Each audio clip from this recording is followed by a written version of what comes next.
یا الہی بخش دے سید کو روز حشر تو۔ مزارات سے جو گھر میں جلانے کے لیے چراغ ملتے ہیں،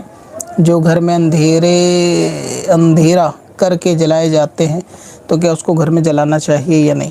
مزارات اولیاء پر چراغ ملتے ہیں اور ان کو گھر میں جلانے کے لیے کہا گیا ہے ان کو کہ اس کو گھر میں جلانا چاہیے۔ سوال ان کا یہ گھر میں جلانا چاہیے یا نہیں؟ پہلی بات تو بغیر کسی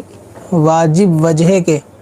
چراغ کو گھر میں جلانا، چاہے وہ طاق کی صورت میں ہو یا ویسے ہی ہو، اور یہ سوچنا کہ یہ 11ویں کا چراغ ہے اور ہر مہینے اس کو جلایا جائے گا، یہ ناجائز اور گناہ کا کام ہے،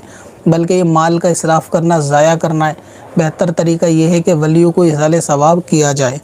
لیکن چراغ جلانے کی وجہ یہ ہوتی ہے کہ کوئی کسی پہ اثرات کا معاملہ ہے یا کوئی عمل کا معاملہ ہے یا کوئی ایسی چیز ہے، کسی خاص وجہ سے وہ چراغ جلایا جا رہا ہے، 40 دن ہو، 21 دن ہو، تو اگر کسی کے پیچھے وہ وجہ ہے جلانے کی اور وہ ایک پارٹ ہے اس کا، تو پھر اس میں چراغ جلانے کی پرمیشن ہے۔ ہر صورت میں چراغ جلانا ناجائز نہیں ہے، لیکن بے وجہ جلانا یہ ناجائز ہے، کیونکہ یہ تیل ہو یا گھی ہو، یہ جو ہے وہ مال کا ضائع کرنا، مال کا اسراف کرنا ہے۔ تو مزارات اولیاء سے جو چراغ ملتے ہیں آج کل، تو وہاں پہ کچھ چاندی کی ڈبی کے اندر تعویذات وغیرہ بھی ملتے ہیں، تو لوگ شفا کے نام پر دے دیتے ہیں، اور اسی طریقے سے کٹوری وغیرہ بھی لکھی ہوئی ملتی ہیں، تو اسی عوض میں وہ چراغ بھی دیتے ہیں کہ آپ ٹھیک ہو جائیں گے، ہر جمعرات اس کو جلایا کریں تیل ڈال کے، یا ہر مہینے اس کو جلایا کریں، تو اس کو جلانے کی ضرورت نہیں ہے۔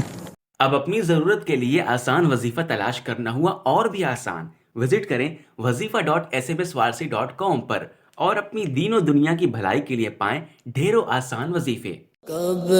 سے اپنی خطاؤں کا شمارا جائے گا،